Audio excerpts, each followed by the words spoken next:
when we classically talk about the Qumran library in classic formulations of the Qumrani scene hypothesis, we are burdening the concept of library far, far more heavily than we ever do in any other situation. When we talk about other libraries in the ancient world, we don't ask the materials to disclose as much.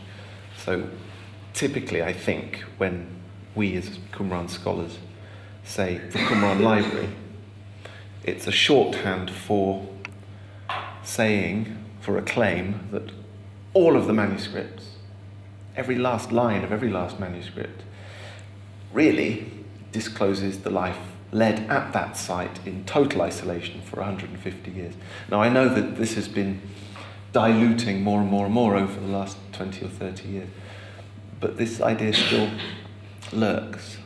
So, in fact, when you talk about a kind of a salvage library, a saved collection of precious manuscripts in an emergency situation, not necessarily all from the temple archive, because that doesn't work, that hypothesis. Yeah, but yes, this sounds like one of the plausible possibilities. There may be a combination, maybe we don't know, but that's a special kind of a use of the word library, which also belongs with emergency, and this I think is quite reasonable. But then in these texts, we might be seeing the literary output of a number of related groups who have lived around Judea for perhaps 200 years, and we're seeing the development of these related groups in a broad religious movement.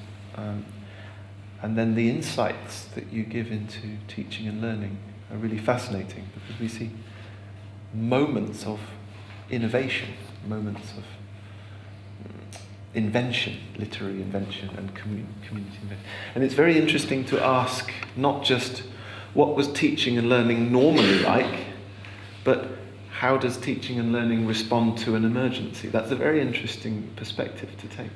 Thank you.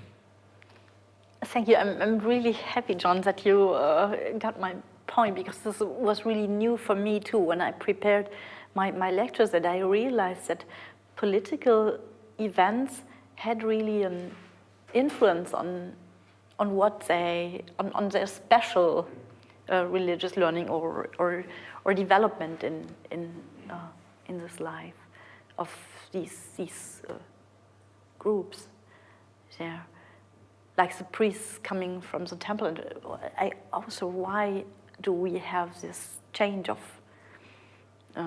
priests? And if we from the rabbim to the authority of the priests, but when we look at this from the aspect of studying the Torah, we can and combine this with the literary development of literary stages in the manuscript and different relative chronology of different compositions, it makes sense that somehow priests came to these groups and they gained the power there and the intellectual influence, I would say. Yeah, the other thing that you mentioned was the library.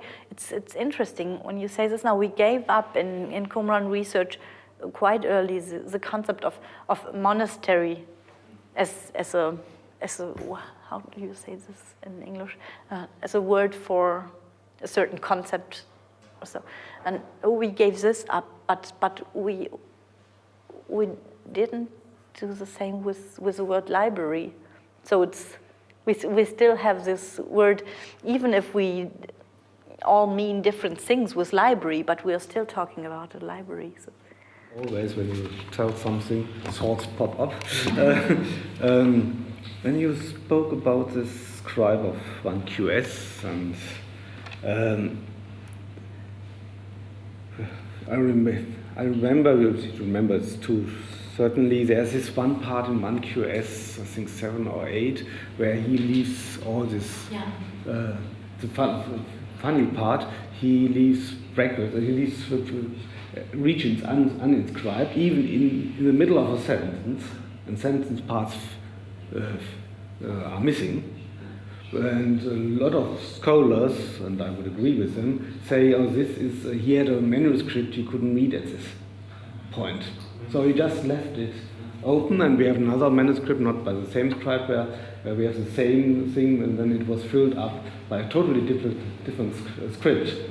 So this would mean that they would copy, but this would mean that they would not know, this just popped up in my head, that they would not know this text by heart. Because if they would know them by heart, they wouldn't have known, they would just fill in what happened. So this has also a lapse in your memory. Me not. That you have something in memory that you just don't know, and then you wait till later. But it's very interesting that we have in at least two copies, at least two manuscripts, is that they word, and then they probably looked in other manuscripts to fill it up. This would, on the one hand, show for this scribe that he would really, even not, if he would know it by heart, he would not believe in himself, that we have to look it up somewhere else, not in my head. And then it's the same copy where you say he added something. Wouldn't be not this an argument that he already found this passage about these three eschatological persons in his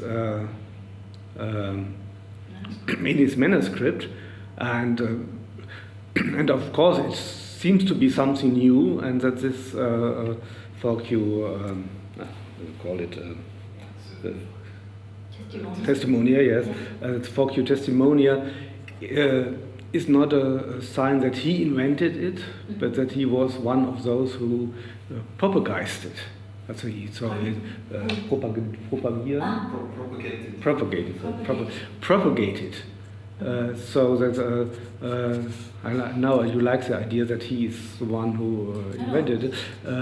So maybe it's a little bit older, and then we can see how it works. New ideas go into a community. It goes into such things that and it goes into forms of homilies or lectures they gave. So this would be insight how they, on different levels and channels, propagate their new ideas. I would agree. This is an idea. It's possible that it's the other way around, that somebody else already inserted it into the Serach HaYachad, and that he was the one who copied it, and then said, "Oh, it's interesting. We have this scriptural passage and this." Or is it easier the other way around? Because he. You mean he found the passage about prophet, king, priest in one copy of S, and then he thought, now I need to go and search through Moses and the prophets to find texts that prove this. Proof texts were already in use, but this testimonial really looks like a slip of paper you take with you in your lecture, in your class, and on it and use it. So I just would take it as the same way as you, that we have one channel of probably oral way to communicate it. So he used a written quittel, as we would say in Yiddish, to try to look on it, not because his memory obviously was not so good. And then we have also that this idea was already in the canonical literature. So we have these two channels, authoritative text, and here it is an authoritative text, but it is, and we have it's already there, still it is communicated in oral situations, which would be a little bit parallel to what we discussed this morning between rabbinic teaching, either maybe written down but also communicated in an oral way, and this would mean that it's not a either or, but both.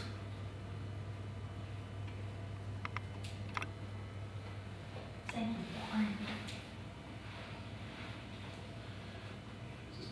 One last thought springs to mind. In an emergency, the English always put the kettle on. They always make a cup of tea. It seems that you're saying, in an emergency, the Yachad say, study the Torah. And so they write Isaiah 40, verse 3, prepare the way of the Lord in the wilderness. They did not write, interpreted, this means that we should go into the wilderness. They wrote, interpreted, this means study the Torah. So I think I agree. That's their response to adversity.